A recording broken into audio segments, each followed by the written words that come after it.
ఆట ఇప్పుడే ప్రారంభమవుతుంది. ఈ రోజు ఈ సభలో పాంచాలికి ఏం జరిగిందో చరిత్ర ఎప్పటికీ మర్చిపోదు.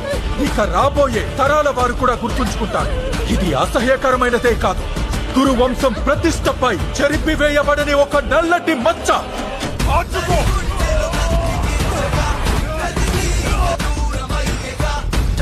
కోమలమైన చెయ్యి, స్పర్శ.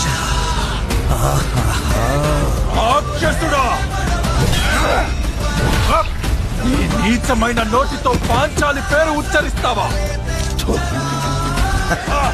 ఈ కారణంగా పాంచాలి చాలా కాలంగా కురును ముడి వేసుకోలేదు. దుష్టుడా, నేను చాలా కాలంగా ప్రశాంతంగా నిద్రపోలేదు. ఆ రోజు నుంచి నేను ఈ మరణం గురించి ఆలోచించని క్షణమంటూ లేదు. దుష్టుడా.